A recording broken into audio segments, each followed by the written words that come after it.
semiológica de la exploración del aparato de sentidos. Realmente, obviamente, solo vamos a evaluar ojo y oído, porque el gusto lo evaluamos y el consumo de agua, eso lo evaluamos a nivel instinto o alimentos. Y lo otro sería la sensibilidad. La sensibilidad sí es parte del sistema de la exploración del sistema nervioso. Pues vamos a seguir. Cuando vamos a explorar el ojo, lo vemos en tres grandes grupos. Primero, los problemas por la exploración más bien del globo ocular. ¿Sí? El globo ocular son todas las estructuras del ojo. Segundo término, la exploración de los órganos anexos al ojo, que son los párpados y el sistema lagrimal. Y por un tercero ya el ojo propiamente dicho. Esas son las tres partes donde vamos a... Esta es la primera, entonces, bueno, la gran mayoría de enfermedades del ojo se encuentran, se diagnostican en la inspección. Así que no se requieren muchas más cosas para diagnosticar. Es importante que tengan presente una anatomía del ojo, porque si tú sabes qué estructura está afectada, tienes rápidamente el diagnóstico. Vamos a ver qué pasa. Entonces decíamos puro exploración del globo ocular. Lo que vamos a ver en el globo ocular es si uno es más grande que el otro. Si hay un solo globo, o están los dos. O si hay alguna otra anormalidad, ¿sí?, del globo ocular. Entonces en esta primera tenemos lo que se llama la protrusión o prolapso del globo ocular.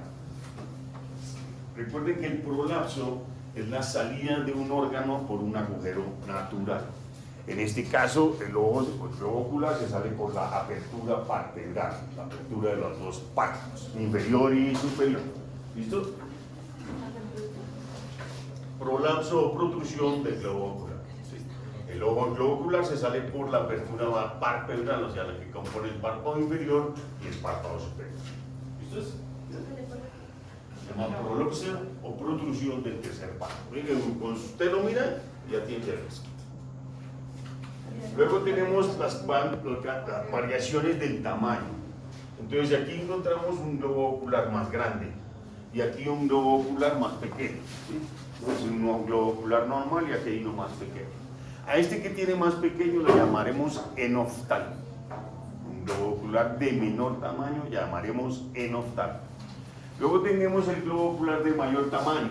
Comparado, este es un ojo normal y aquí tendríamos un ojo con aumento del tamaño del globo ocular. Llamaremos exoftalmo. Enoftalmo cuando está disminuido, exoftalmo cuando está aumentado. Y esas son las principales alteraciones del globo ocular.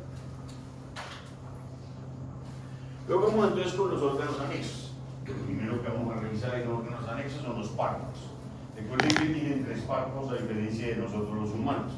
Pues tienen párpado superior, párpado inferior y tercer párpado, o membrana nitidante. Entonces lo primero que vamos a hacer en los párpados es observar.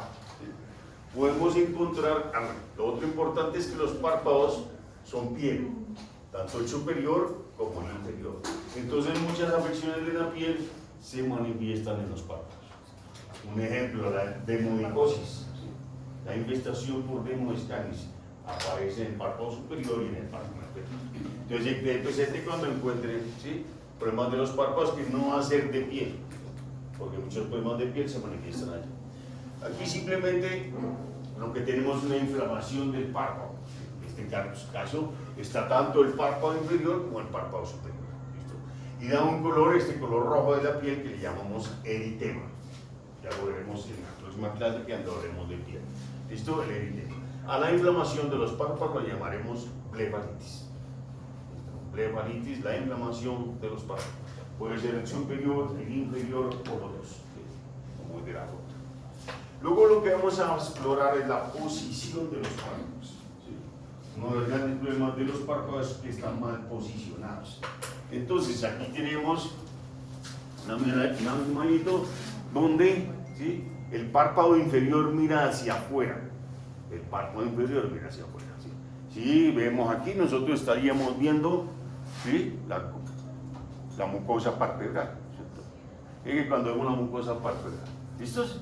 A eso se le conoce cuando está hacia afuera ectropión. ¿Sí? Ectropión cuando el párpado está hacia afuera. Ectropión. se presenta principalmente en el párpado inferior. ¿Listo? El ectropión, o sea que el párpado está hacia afuera, ¿sí? Se presenta principalmente en el párpado inferior. Lo contrario, ¿sí?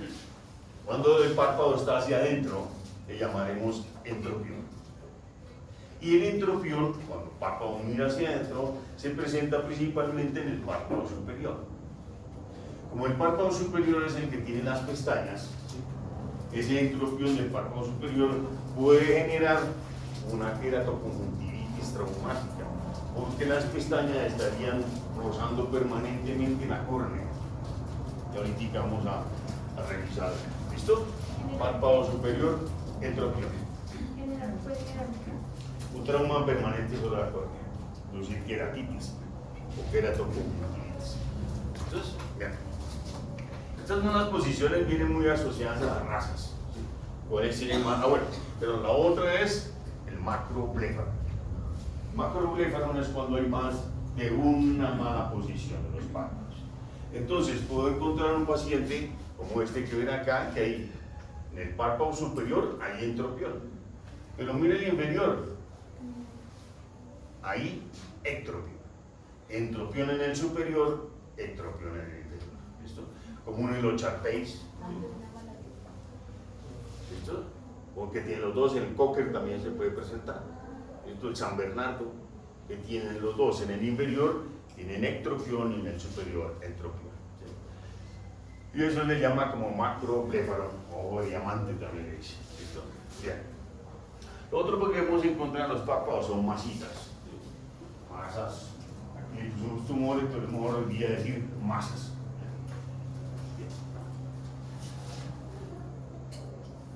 Luego lo que vamos a hacer es explorar las pestañas. Vemos que las pestañas están solamente en el párpado superior, a diferencia de los humanos que tenemos ambos párpados. ¿Sí? Entonces las pestañas simplemente tienen su folículo piloso, es un pelo normal, solo que es mucho más grueso, ¿cierto? Y que nace en el borde palpebral del párpado superior. Ahí están las pestañas. Las pestañas simplemente lo que nosotros vamos a mirar semiológicamente es si están en posición adecuada. La posición adecuada de las pestañas es hacia afuera. Entonces hay veces que podemos encontrar que una pestaña está en mala posición. Aquí está esta pestañita que está pegando a la córnea. A eso se le llamará distiquiasis. Distiquiasis sería una pestaña en mala posición. Podemos encontrar que sea más de una. Y a eso lo llamaremos triquiasis. ¿Sí? Triquiasis, más de una pestaña en mala posición. ¿Listo? Y lo otro que podemos encontrar en las pestañas se llama el cilio o pestaña ectópica. Es una pestaña que su folículo piloso no está en el borde palpebral. Este es el borde palpebral donde están los folículos pilosos y ahí nace la pestaña. Este folículo piloso está en la conjuntiva palpebral del párpado superior. O sea, es una pestaña que está metida entre la córnea y el párpado superior, porque ahí tiene su lugar de acción. Entonces es bastante sencillo, observamos la posición de las pestañas. Si hay una en mala posición, distiquiasis. ¿Puede repetir la otra? Ya, voy a repetir las dos. Sí. Vamos a mirar la posición. Distiquiasis si hay una pestaña en mala posición. Les interesa que esté hacia el ojo. Entonces, si hay más de una, llamaremos triquiasis. Triquiasis. Y cuando hay una pestaña que no nace en el borde palpebral, le llamaremos cilio o pestaña ectópica. Cilio o pestaña ectópica. Sí, no nace en el borde palpebral, sino en la conjuntiva del párpado superior. La conjuntiva palpebral del párpado superior. Bien. El ejercicio es bastante simple, es solo mirar las pestañas. Bien, luego entonces nos vamos para la membrana nictitante o tercer párpado. Entonces, lo primero que podemos ver es que aquí esa bolita roja que se llama ojo de cereza, ¿sí? En la protrusión, ¿sí? O prolapso de la glándula de Harvey.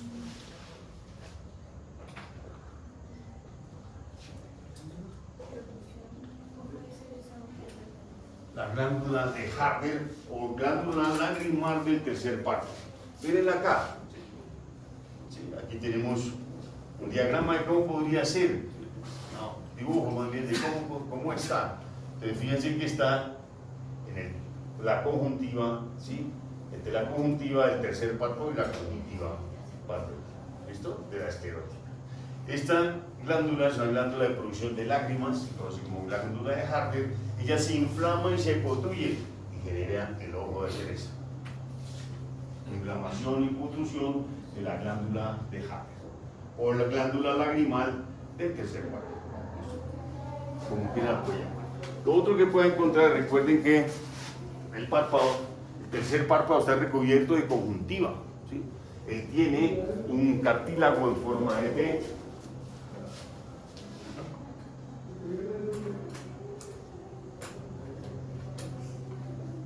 Cartílago en forma de T, ¿sí? Que es el que le da sostén, ¿sí? Y ese cartílago está todo recubierto por conjuntiva. Entonces esa conjuntiva puede quedar expuesta y producir conjuntivitis del tercer párpado. Conjuntivitis del tercer párpado. ¿Bien? Y lo otro es que el cartílago se doble y genera lo que es la eversión del tercer párpado. Aquí lo que estamos viendo es el cartílago. Se dobló este cartílago que está así y se lo siguiente. Entonces yo lo que veo aquí es el cartílago. Y a eso se conoce como eversión del tercer párpado. Bien, entonces son sencillas. El primero, ojo de cereza, ¿sí? Una estructura roja, una bolita roja que le va a salir. ¿Cómo se diagnostica? Usted mueve el tercer párpado y la bolita se mueve con el tercer párpado. Bien. ¿Listo? ¿Es sencillo? ¿Anterior?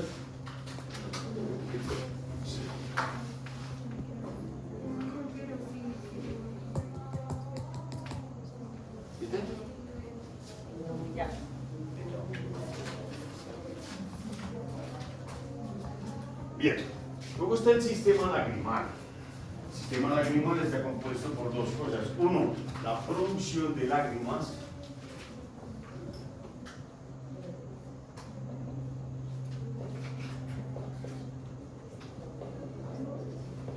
Y el sistema de drenaje de esas lágrimas. Entonces, hay varias glándulas que están produciendo la lágrima. Esa lágrima tiene una parte externa, ¿sí? Que es oleosa, o sea, grasa. Está producida por las glándulas de meibomio.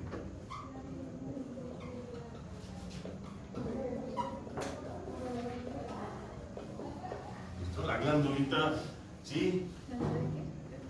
Produce la película externa de la lágrima. Luego está la película acuosa, esta segunda, la parte media que es acuosa. Sí, ya se lo vuelvo a ver. ¿Sí? Y por último tenemos la mucosa, que sería la parte interna. Entonces, la lágrima en su exterior tiene grasa. Esa grasa la produce las glándulas de meibomio, o también llamadas tarsales. Creo que todos aquí han diagnosticado una tarsalitis o meibomitis. Se define comúnmente como orzuelo. ¿Sí? El orzuelo es la inflamación de las glándulas de meibomio o tarsales, tarsalitis o meibomitis. Bien. Y esas tarsales de meibomio producen la película oleosa, la más externa. Recuerden que el agua y el aceite no se unen. Entonces la película oleosa externa lo que hace es que evita la evaporación de la lágrima. Luego viene la parte acuosa, aquí es encargada de hidratar la córnea y las conjuntivas. Está producida por la glándula de Harder, la glándula lagrimal del tercer párpado que la acabamos de ver, y por la glándula lagrimal.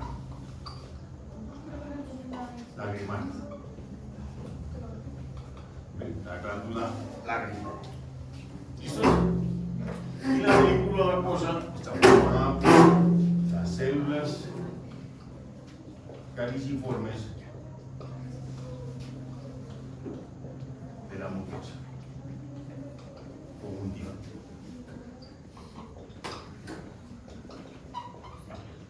¿Listo? Entonces lo repetimos. Simplemente la lágrima tiene tres componentes. Un compoterno externo llamado oleoso, producido por las glándulas de meibomio o tarsales. ¿sí? Se llama tarsalitio, megvomitis y inflamación, y todos aquí le hemos visto, se conoce como orzuelo. Es una roja que sale en uno de los párpados.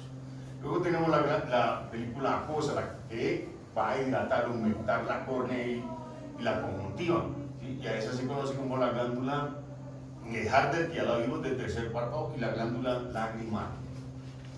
A la inflamación de la glándula lagrimal se le conoce como dactiocistitis.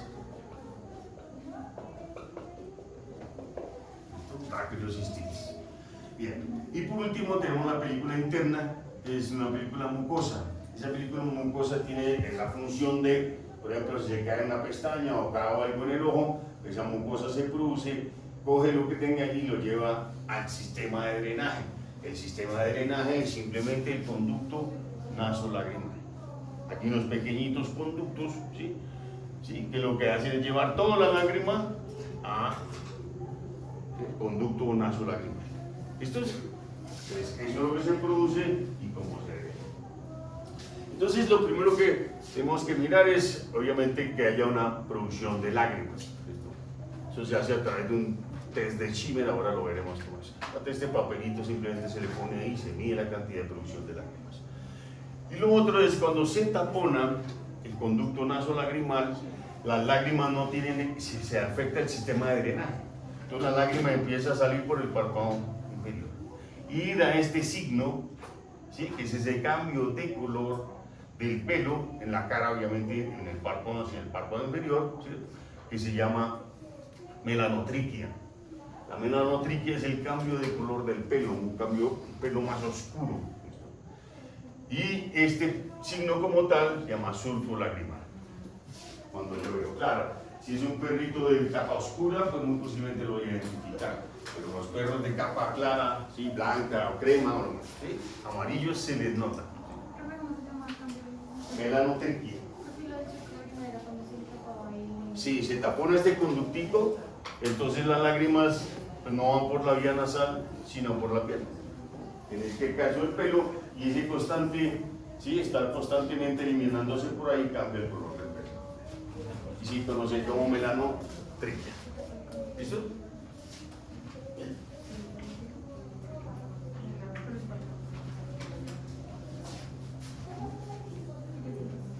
Bien, luego ya está montada la exploración del ojo.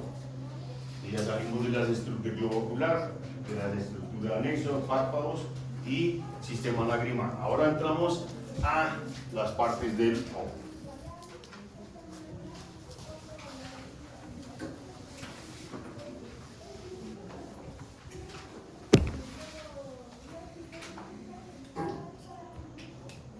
Bien. Entonces lo primero que tenemos que tener es recordar muy bien estas estructuras anatómicas. Si yo, ¿sí? Veo que estructura anatómica está afectada, voy a tener mi diagnóstico. Entonces la estructura más externa, ¿sí? Del ojo es la córnea. Esa córnea es esa capa, ¿sí? Externa del ojo, que es avascular, que quiere decir eso, que no tiene vasos sanguíneos y completamente transparente. ¿Sí? Permite la entrada de la luz a través de ella. La córnea es un órgano vital para la visión. Si no hay córnea, no hay visión. Y al ser la capa más externa, pues la que más fácilmente se puede afectar, por lo tanto nosotros tener mucho cuidado para la córnea. Detrás de la córnea estaría lo que llamamos, la córnea se continúa, ¿sí? Con la esclerótica. La esclerótica es ese tejido fibroso blanco que da forma y sostén al ojo. Pueden que a los perros no se les ve directamente, no vemos como nos vemos entre nosotros la esclerótica. A ellos no se les toca levantarles el párpado para poder observar. Bien, luego hacia adentro, ya empezando a meternos en el ojo, estaría la cámara anterior. En la cámara anterior hay humor acuoso. Ese humor acuoso se produce en los cuerpos ciliares. En la cámara anterior lo que encontramos es humor acuoso o también un líquido completamente transparente. ¿Qué sirve ese líquido para nutrir? La córnea. Recuerden que la córnea no tiene vasos sanguíneos. Entonces se nutre a través del humor acuoso. Y ese humor acuoso se produce en los cuerpos ciliares. ahí llega la sangre a los cuerpos ciliares y hace una ultra o microfiltración y se produce el humor acuoso. ¿Para qué se utiliza? Para el líquido. Nutrición de la córnea, el de la cámara anterior. Luego tenemos, después de la cámara anterior, el iris. El iris es el que tiene color, que tiene que la pupila. Es ese foramen, ¿sí? Que simplemente lo que hace es ampliarse, o sea, la midriasis, o se cierra en la miosis para permitir mayor o menor entrada de luz. A eso se conoce como la pupila, ¿sí? Parte del iris. Entonces tenemos el iris tiene los músculos, ¿sí? Y tiene la pupila, que es el foramen como tal. La pupila se puede ampliar, la llamamos midriasis, para aumentar el ingreso de la luz, ¿sí? O hacer miosis, o sea que se cierre su diámetro para disminuir el ingreso de la luz. Lo valoraremos sencillamente con el reflejo pupilar. Con nuestra linternita lo apuntamos y simplemente así. ¿Listo? Luego detrás del iris está la cámara posterior. La cámara posterior también tiene humor acuoso. El humor acuoso, la cámara posterior, lo que nutre es el cristalino. Luego del iris está la cámara posterior y en la cámara posterior nuevamente hay humor acuoso. Y ese humor acuoso se nutre el cristalino, otra estructura avascular, o sea que no tiene vasos sanguíneos. Entonces ya tenemos dos estructuras sin vasos sanguíneos. Uno, la córnea, y dos, el cristalino. Bien, si vemos acá teníamos el iris, ¿sí? El iris se continúa con los cuerpos ciliares, conocido con lo que se conoce como el tracto uveal. Se conoce con el nombre de tracto uveal.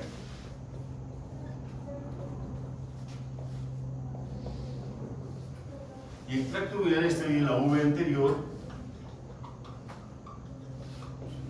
y esa uvea anterior está compuesto por el iris y los cuerpos ciliares. ¿Listo? Entonces lo ven aquí, simplemente tenemos el iris, ¿cierto? Aquí vamos a sí tenemos el iris, ¿cierto? Estos son los cuerpos ciliares, ¿sí? Y estos dos conforman la uvea anterior. Esta se continúa, estos cuerpos ciliares, con esta, mira, esta capita que llaman la coroides. O sea, la coroides se vuelve la uvea posterior. Esta es la uvea anterior y tendremos la uvea posterior, en donde está la coroides. Como vemos aquí en esta foto, la coroides, ¿sí? Es una capa vascular que nutre ¿qué? La esclerótica y nutre la retina. Tiene doble función, por un lado nutrir la esclerótica y por el otro lado la retina. ¿Bien? Entonces vamos a ver. Luego del cristalino que encontramos, la cámara vítrea. La cámara vítrea que está compuesto con humor vítreo. El humor acuoso de la cámara anterior y de la posterior y el humor vítreo de la cámara vítrea permiten la presión intraocular, mantienen la presión intraocular. El humor acuoso de la cámara anterior, el humor acuoso de la cámara posterior y el humor vítreo de la cámara vítrea mantienen la presión intraocular. Entre ellos mantienen la presión intraocular. De la cámara anterior, de la posterior y la cámara vítrea que tiene humor vítreo. Humor vítreo. Que es la zona, miren, más grande que hay. La más grande del ojo es la cámara vítrea. Y ya hacia el final del ojo lo que encontramos aquí es la retina. La retina es el periodo donde están los conos y bastones. ¿Qué hacen los conos y bastones? Tomar los estímulos lumínicos, llevarlos a la papila óptica y de ahí al nervio. ¿Qué hacen? La retina, ¿qué hace? Tiene conos y bastones que captan los estímulos lumínicos, ¿sí? Lo llevan a la papila óptica, que es donde se recogen todos los estímulos lumínicos, y de ahí va el nervio. Recuerden que cada nervio óptico se une en una estructura llamada el quiasma óptico. El quiasma se evalúa, entonces aquí queremos reflejo pupilar y un reflejo que se llama reflejo consensual. Evalúa el quiasma óptico. El reflejo consensual es, yo le pongo la luz a un ojo y inmediatamente tiene que ser miosis. Y a los unos segundos después el otro hace miosis también, aunque no lo haya iluminado con la luz. Se llama reflejo consensual. ¿Listo? ¿Recordamos las partes entonces ya? Esto.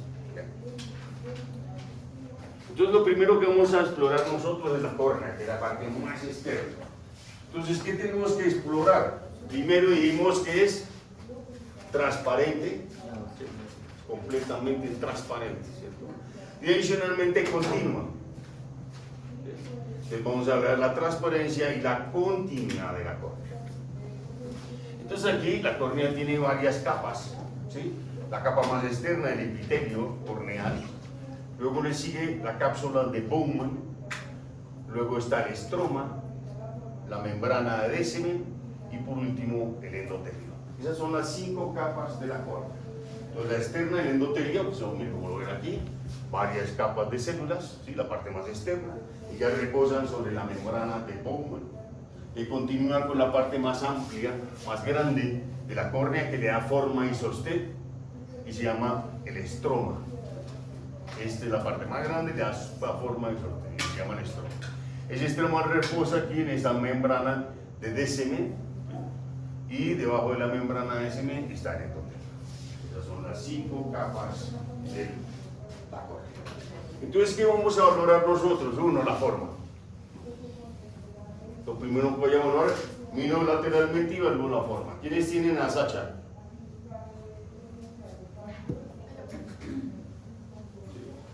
Tienen que observar la forma de la córnea de Sacha. ¿Listo? Primero, forma. Entonces puede estar en forma de punta. Puede tener forma de punta o puede estar redondeada. ¿Listo? Miren la que ella es cóncava. No es redondeada, es cóncava, ¿cierto? Entonces si está en punto se llamará queratocono. Y si está muy redondeada, queratocono. Queratocono y queratocono. Las deformaciones de la córnea. Si está en punta, queratocono. Si está más redondeada, queratocono. ¿Listo? Y simplemente lo vamos a mirar con nuestra luz de linterna, una luz lateral. ¿Listo? Queratoglobo y queratocono. En punta como un cono, ¿no? Por eso, queratocono si está en punta o queratoglobo si está redonda. Recuerden que, ¿listos? Bien. Lo otro que vamos a hablar es la transparencia. Entonces, como decíamos que ella no tiene vasos sanguíneos, cuando se afecta la córnea, se opaca. ¿Sí? Produce esta coloración aquí, ¿sí? Que es azul, como un color azul. ¿Sí? Esto es una opacidad de la córnea. A la opacidad de la córnea la llamaremos queratitis. ¿Sí? Entonces, si valoramos la transparencia, si está opaca, llamaremos queratitis. Es la inflamación de la córnea, lo que pasa es que ya no se pone roja. ¿Por qué? Porque no tiene vasos sanguíneos. ¿Listos? Bien. Y lo otro, la continuidad. Entonces hay pérdida de la continuidad de la córnea. Una pregunta, cuando hay inflamación ahí también hay cambio de temperatura. No, en la córnea no. No, porque no tiene vasos sanguíneos. Lo único que realmente es que se opaca. No pasa nada.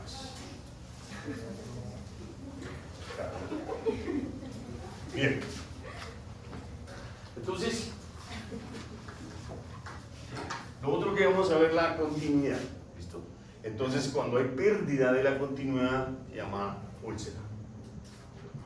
Pérdida de la continuidad se conoce como úlcera. Esta es una úlcera profunda. Usted la ve desde ahí. Usted no necesita una úlcera profunda, usted la ve. ¿Sí?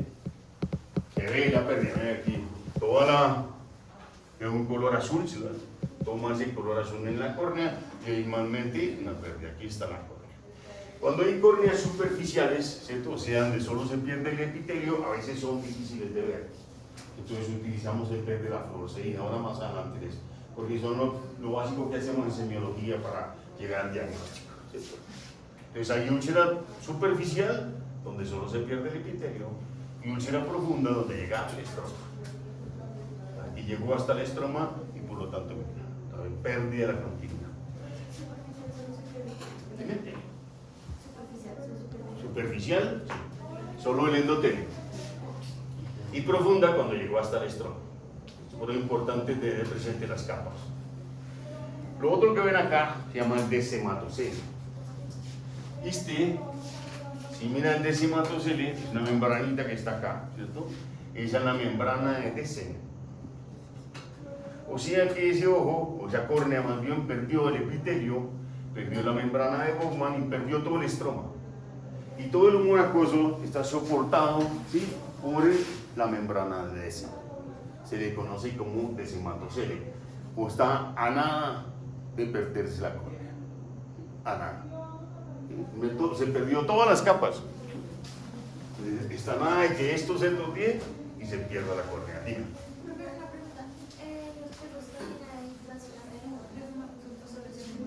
Pues sí, perros hacen, ¿no? Lo que pasa es que, pues aquí, no sé, me imagino que darán.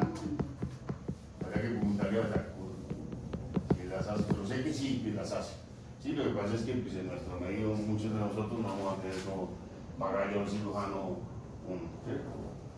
Y tener la córnea, ¿de voy a sacar la córnea? ¿Tiene que Profe, en el deshematocele te pierde la visión. está nada. Nada, porque la córnea es vital. Si usted pierde la córnea ya no va a ver. ¿Listo? ¿Bien? ¿Sencillo? Bien. ¿Qué más? Entonces volvemos a mirar las córneas y aquí entramos una opacidad. En este caso es un pigmento café. Un pigmento café que yo veo sobre la córnea. Se llama queratitis pigmentaria. ¿Alguien tiene PUC? Yo. ¿Tiene queratitis pigmentaria? No, pues te cacho ahorita. Tiene que estarla valorando porque es típica del PUC. Se llama queratitis pigmentaria del PUC.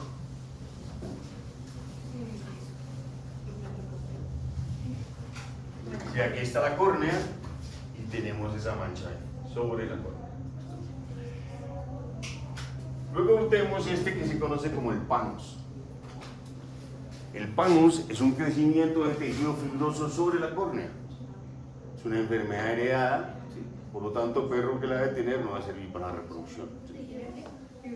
Panus, tejido fibroso sobre la córnea. ¿Sí? Entonces miren que aquí es tejido fibroso, rojo. No era el azul que veíamos cuando hay la opacidad, este es el rojo, pues este tejido fibroso vascularizado. ¿Listo? Bien. Lo otro que vemos es cuando hay vascularización de la córnea.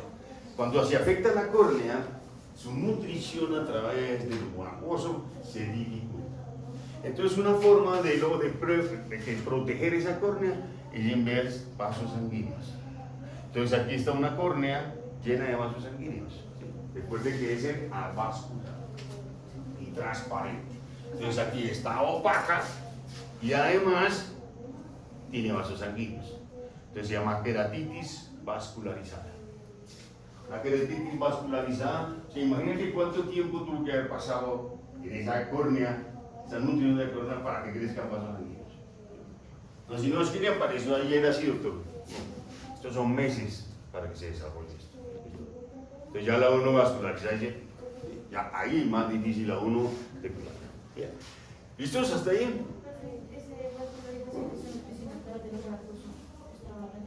¿La qué? Sí, digamos que una vez se afecta la córnea, ¿sí? Una queratitis, ¿sí? Entonces ella, ¿sí? Al estar inflamada no se nutre muy bien del humor acuoso. Entonces, ¿qué hace el ojo? A través de esta capa que se llama la epiesclera. Miren que estos vasos son gruesos. ¿Sí? ¿Este vaso es grueso? Este es un vaso proveniente de la epiesclera. La epiesclera es una membrana que está encima de la esclerótica y debajo de la conjuntiva. Es la que envía los vasos sanguíneos a la córnea. ¿Listo?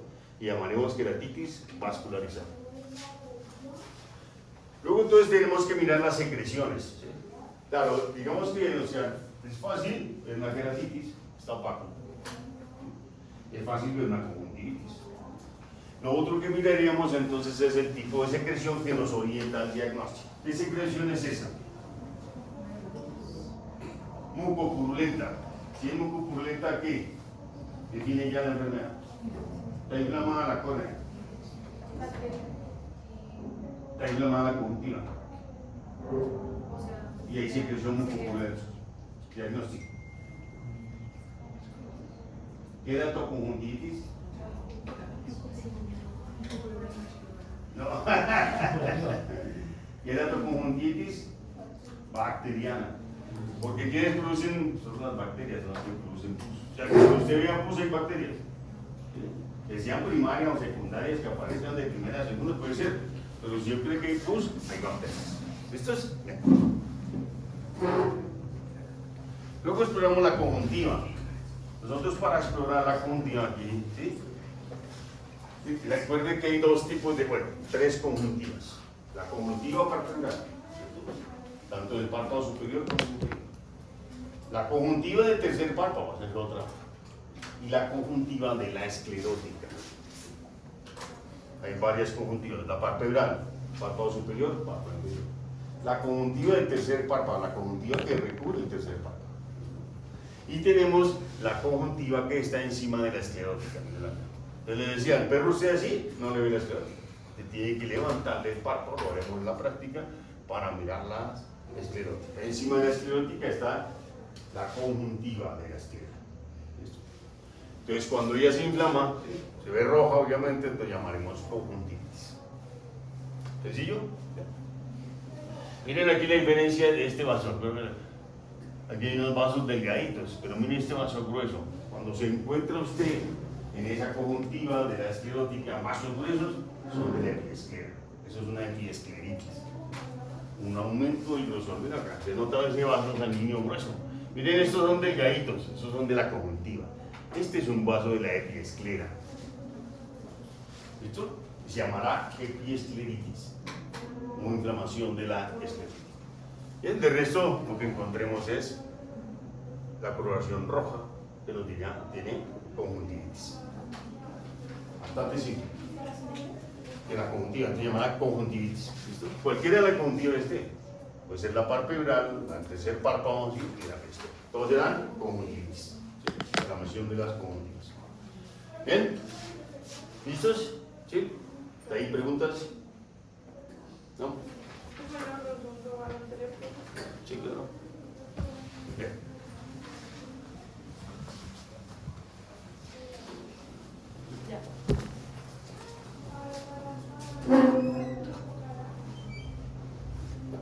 Bien.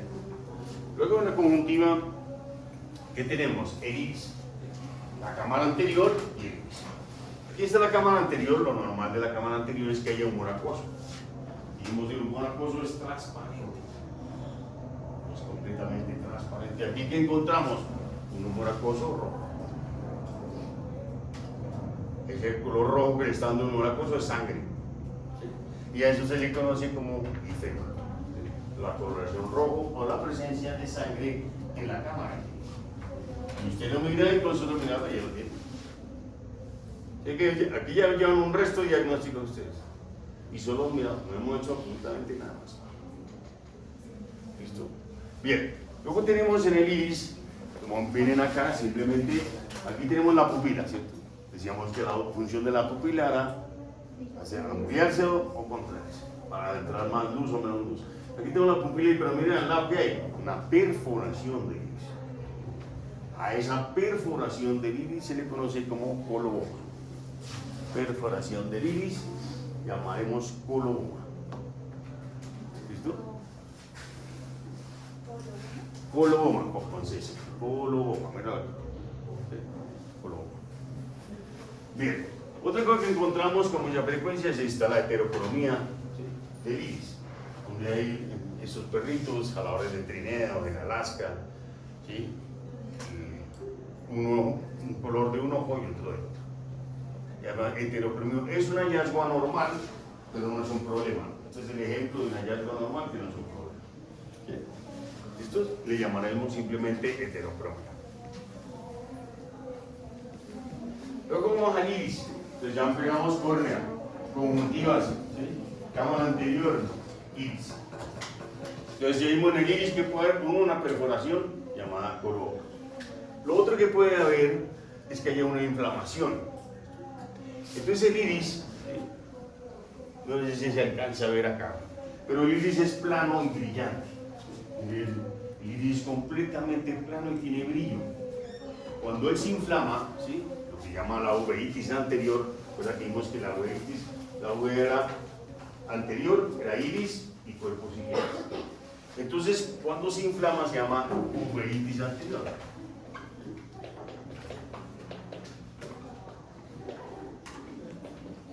Entonces ahí se inflama el iris. Y sobre ese iris, entonces decíamos que es plano, ¿cómo lo vamos a ver? Gordo, grueso. ¿Sí? Se llama iris bombe. Iris bombe. Es un engrosamiento del iris. Y se pierde el brillo. ¿Sí? Pues ya se vuelve opaco también. A veces no es fácil de dar, ¿por qué? Recuerden que los cuerpos ciliares son los que producen el humor acuoso. Entonces, si el iris se inflama, el iris y los cuerpos ciliares, pues los cuerpos ciliares dejan de producir o disminuye la producción de humor acuoso. Si disminuye la producción de humor acuoso, disminuirá la nutrición de la córnea. Obviamente, entonces aquí vemos que la córnea ya está opaca y está el iris bombe y además del iris bombe está opaco. Aquí ve uno, pero entonces decía, es difícil a la gente verlo porque vas a encontrar la opacidad de la córnea porque se afectó, pues se afectaron los cuerpos ciliares. Esta enfermedad es muy común en la parte infecciosa, seguramente la tocaron ustedes. ¿Qué parásito produce?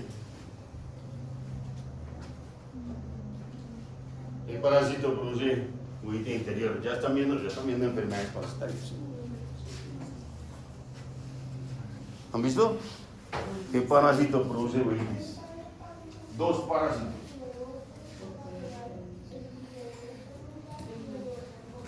Dos parásitos que producen uveitis interior. A mirar, el toxoplasma, Toxoplasma, pero las mujeres cuando quedan embarazadas, uno de los test que le hacen es que tienen toxoplasma. ¿Por qué? Porque se transmite placentariamente. Entonces pueden hacer el bebé con toxoplasmosis y la toxoplasmosis produce inflamación del iris y de la córnea o uveitis anterior. Segunda enfermedad, la leishmaniasis. La leishmaniasis también produce. Y hay otra que puede producir lo que es la ehrlichiosis. La ehrlichiosis también puede producir. ¿Listo? Entonces, leishmaniasis, toxoplasmosis, enfermedades, ¿sí?, parasitarias que pueden producir una. Bueno, aunque la Ehrlichia realmente es una bacteria, lo que pasa es que la tratan en parasitología, porque es una bacteria que tiene intracelular obligada. Bien. Bien. Claro.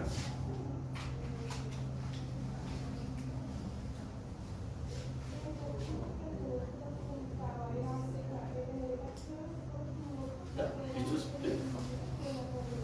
¿Desde allá? ¿Ya? Bien, entonces lo otro que vamos a hacer nosotros es exploración de la visión.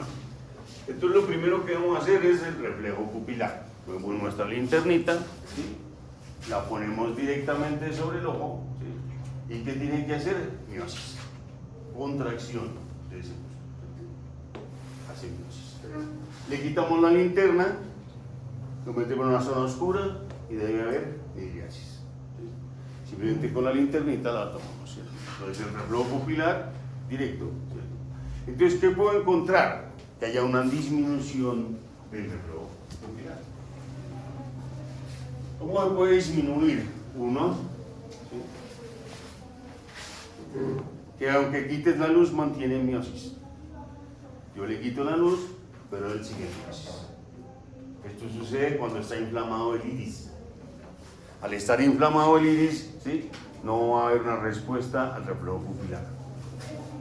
Siempre habrá miosis, ¿sí?, sin respuesta o sin que haya midriasis al quitar la luz. El caso contrario sería este, porque este es el normal. El caso contrario sería este, que esté en midriasis. Y yo le haga el reflejo pupilar y no responda, ¿sí?, le pongo una luz directa y debería ser miosis. Entonces, generalmente se presenta en el glaucoma. El glaucoma es el aumento de la presión intraocular. ¿Listo? Entonces, volvemos a decir, el reflejo pupilar simplemente tenemos un ojo normal, una pupila normal. Si le aplicamos luz directa, va a ser miosis. Si le quitamos la luz, habrá midriasis. Si yo le quito la luz, ¿sí?, y hay miosis y no hace midriasis, quiere decir que muy posiblemente está afectado el iris, porque el iris es el que cumple la función de disminuir o aumentar. Lo contrario, que tenga midriasis, ¿sí?, y que apenas le ponga la luz, ¿sí?, ¿sí?, debe ser miosis, pero no hay miosis. Puede ser dado del glaucoma. Claro. Entonces, ojo normal, pupila normal. Pupila con luz interna, miosis, pupila contraída. Pupila que le quitas la luz, hace midriasis. Si al quitarle la luz, ¿sí?, no hace midriasis, sino que queda miosis, obviamente aquí lo que puede haber es una inflamación del iris, una iritis o una iridociclitis, también llamada uveitis anterior. Y este es el contrario, ¿sí?, quedó en midriasis, ¿sí?, yo le pongo la luz y inmediatamente tiene que ser miosis. Entonces son las anormalidades del reflejo pupilar. Si se queda en midriasis, muy posiblemente lo que esté afectado es que haya glaucoma. Y el glaucoma se define como el aumento de la presión intraocular. Bien, lo otro que puedo encontrar en la pupila, anisocoria. Aquí tenemos una pupila midriática y hay una pupila en miosis. A esto se llama diferencia en el tamaño pupilar, se llamará anisocoria. ¿Qué origen tendrá la anisocoria? ¿Qué origen tendrá la anisocoria? Signo nervioso, ¿por qué? Porque está manejado por el sistema nervioso autónomo. El parasimpático hace miosis y la midriasis la hace el simpático.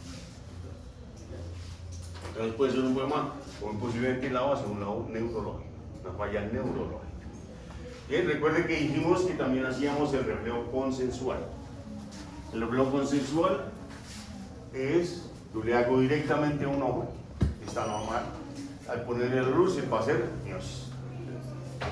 Y a los segundos miro el otro ojo, también debe ser miosis. Se llama reflejo consensual, ¿listo?, que es lo que vamos a evaluar en nuestro reflejo pupilar. Luego lo otro que podemos hacer es reflejo de la amenaza. Reflejo de la amenaza es intentar golpear el ojo, ¿sí?, y él debe cerrar el párpado. Los párpados son un órgano de defensa. Entonces al tratar de golpearle, él debe cerrar el párpado. Lo otro es seguimiento de objetos. El objeto que nosotros le tenemos que mostrar no debe tener olor, porque puede seguir por olfato. Debe tener un objeto que no tenga nada, ¿sí?, y debe seguir los objetos. Y por último está la prueba de obstáculos, que es consultorio, apagamos la luz y ponemos maletines o cosas en el piso, digamos que el perro ande en él y se empieza a estrellar y porque no está bien. Claro, de la casa pues que no esté contra nada porque ya tiene ubicado donde está todo. Entonces muy posiblemente no se estrella. Bien. Y así vamos a evaluar si hay visión o no. Reflejo pupilar, reflejo consensual, reflejo de la amenaza, seguimiento de objetos y prueba de obstáculos. ¿Listo? Bien. Yo me quedé con el reflejo consensual. El reflejo consensual es, tú le pones luz intensa aquí esto, inmediatamente hace miosis. Y tú esperas unos segundos y el otro ojo hace miosis, sin que le quites la luz a este. Y vimos que evalúa el quiasma óptico. La luz entró a través de la córnea, pasó la cámara anterior, pasó el iris, ¿sí?, en este caso la pupila, ¿sí?, va a la cámara posterior, pasa el cristalino, pasa a la cámara vítrea y llega a la retina que capta esos estímulos lumínicos y dice, voy a disminuirlo y hace miosis. Y entonces ese estímulo va por un nervio óptico de uno de los dos ojos y se unen en el quiasma óptico. Cuando llega ese impulso al quiasma óptico, el otro hace miosis. Entonces, se llama reflejo consensual. ¿Listo? Un reflejo también para valorar el sistema nervioso o la neurooftalmología, como llaman. Bien, luego de eso vamos a explorar el cristalino. Entonces el cristalino, ¿sí?, aquí sería un cristalino normal. Recuerden que es un lente completamente transparente. Entonces semiológicamente nosotros lo que vamos a hablar es la transparencia y su ubicación anatómica.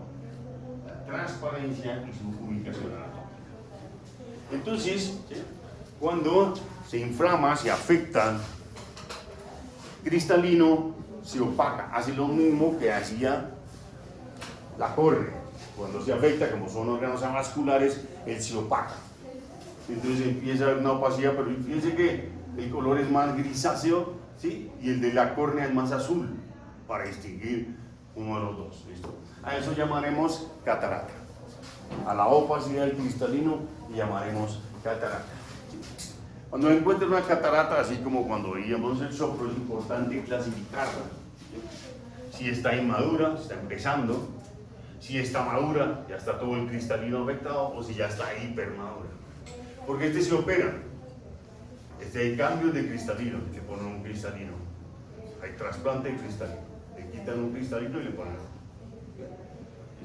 Y eso se hace cuando está madura. Cuando está la catarata madura. En la inmadura de la piedra. No hay nada que detenga cuando se desarrolla una opacidad del cristalino, esa catarata, no hay nada que la detenga. Ella va a seguir su progreso. Hasta que llega un momento en que ya está aquí, bueno, si hay cómo operarla, pues aquí está para operar. ¿Listo? Bien. Luego dijimos la posición del cristalino. El cristalino está allí, detrás de la cámara posterior, y está sostenido por unos ligamenticos que se llaman las zónulas. ¿Ya no hay visión desde la madura? Aquí ya disminuyó bastante y aquí ya no hay. Por eso es importante operarlo ahí porque algún día va a llegar y que... ¿Listo? Bien. Todo lo otro que dijimos vamos a ver la posición del cristalino. El cristalino normalmente está ahí detrás de la cámara posterior y antes de la cámara vítrea. Y está sostenido por estas cuerditas que son parte de los cuerpos ciliares que se llaman zónulas. Ellas sostienen el cristalino. Entonces ante un trauma, un golpe fuerte, puede romperse esas zónulas y el cristalino desplazarse. Como detrás tiene la cámara vítrea, vimos que la cámara vítrea era mucho más grande, ¿sí? Él generalmente se desplaza hacia adelante. Generalmente se desplaza hacia adelante. Y a eso le llamamos la luxación del cristalino. La luxación del cristalino, cuando cambia de posición. ¿Listos? Esta es su posición normal, mire, este se fue hacia adelante. Este se rompió las zonas dorsales. Este se metió, todo aquí está metido en la cámara anterior. Bien, está el cristalino. Detrás del cristalino la cámara vítrea. Entonces la cámara vítrea, como la más grande y mayor presión tiene, el cristalino realmente cuando se afecta se va hacia adelante, porque hay menos presión en el ojo. ¿Listos? ¿Sí? Luego entonces, hemos dicho simplemente que lo primero que vamos a hacer son observaciones. Que haremos una presión digital para saber si hay alguna alteración, a duda de que hay alguna alteración. Ya si encontramos que hay una alteración, un ojo más duro que el otro, ya nos toca medirla con un gonioscopio, que es el aparatico, esa presión intraocular, gonioscopio se llama.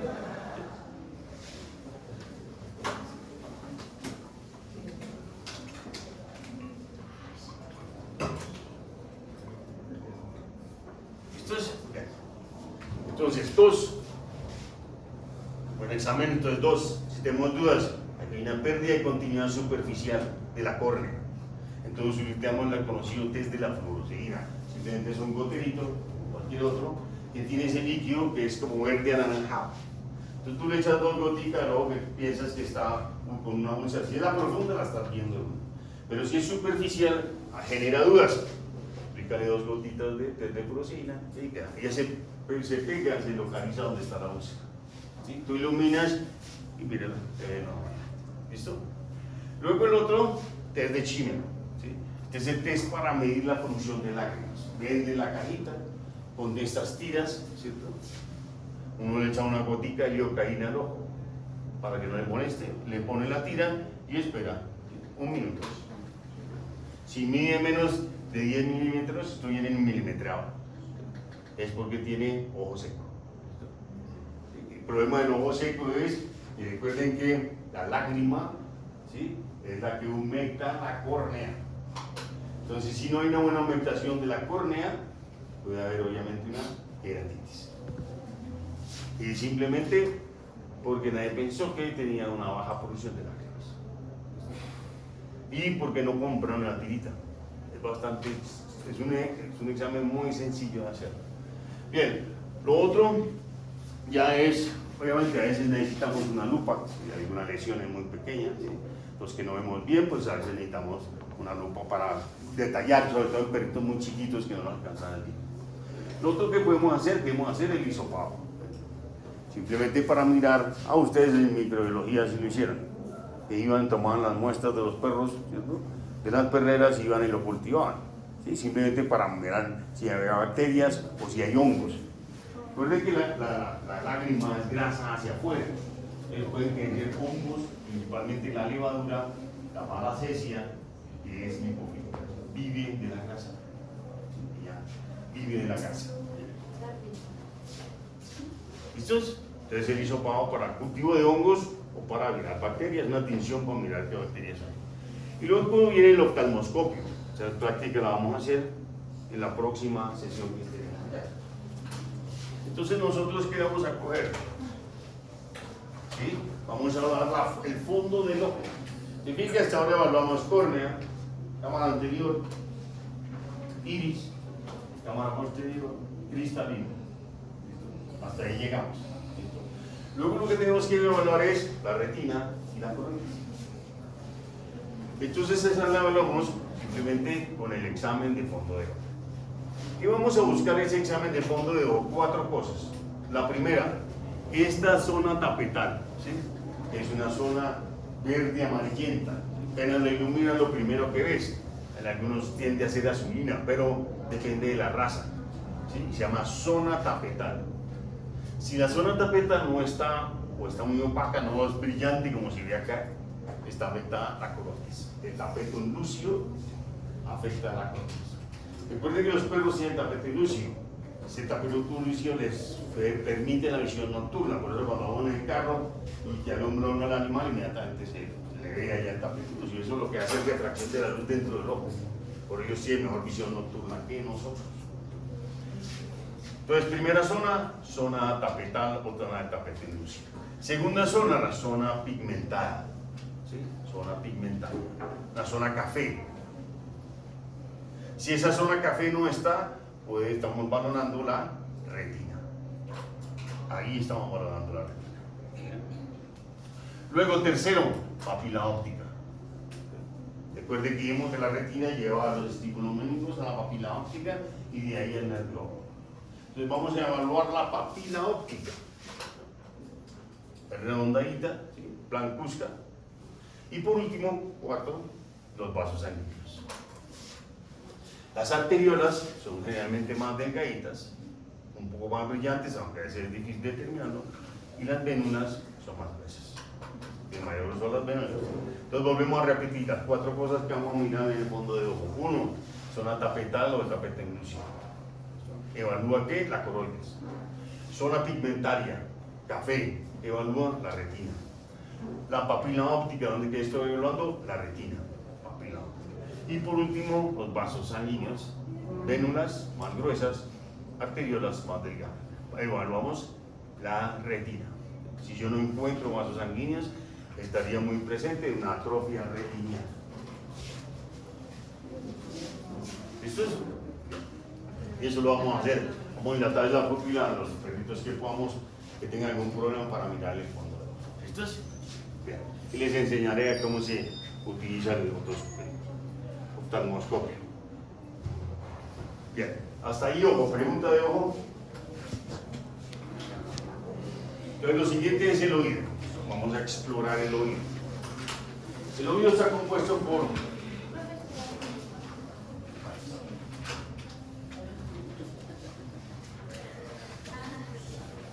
Entonces el oído está compuesto por 3 partes. El oído externo, el oído medio y el oído interno.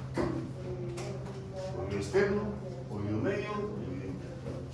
El que evaluamos en el ojo, en el oído, que evaluamos en oído, es el oído externo. Nosotros aquí no vamos a hablar del oído medio ni el interno. Además, ellos producen dos síndromes neurológicos, uno llamado síndrome vestibular y el otro llama síndrome de Horner.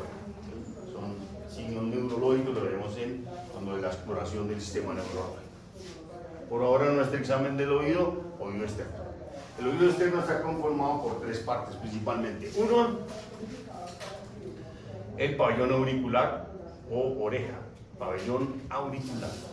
Ese pabellón auricular, ¿qué es? Cartílago cubierto de pelo.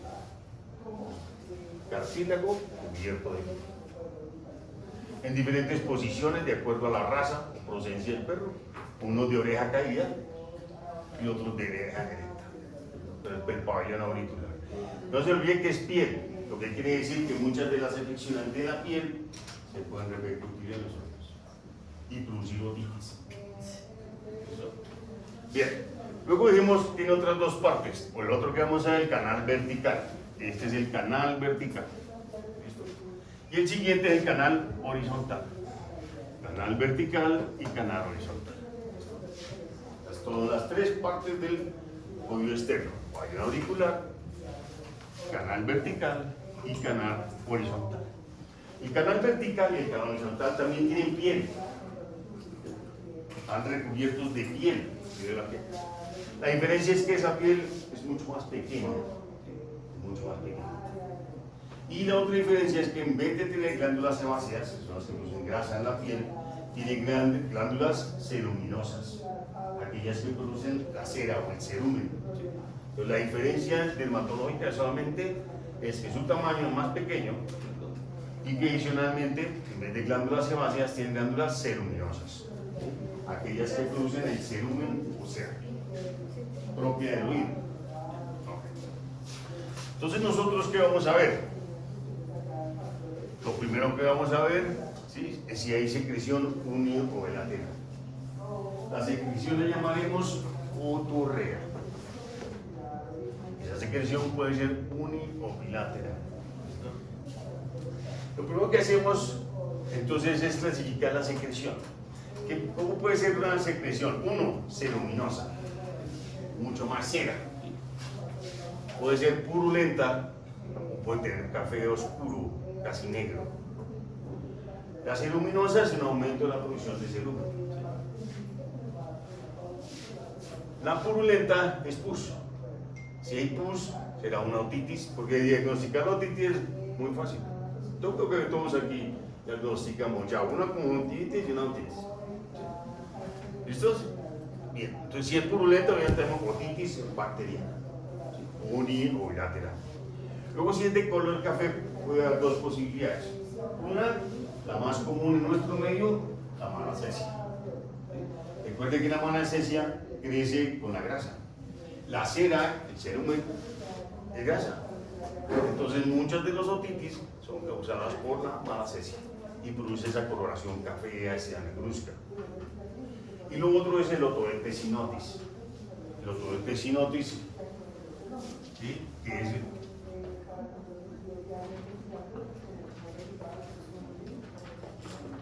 otoectesinotis es el ácaro del oído. El otoectesinosis es un ácaro que vive en la epidermis y se alimenta de las células de defensa, de las células de excavación, perdón. Cuando veamos piel, veremos cómo compaginamos esto con eso. ¿Listo? Bien, entonces, de acuerdo a la secreción, yo me puedo orientar hacia qué piel. Aquí puede haber una malacesia, otitis por malacesia, otitis por otoectesinotis o otitis bacteriana.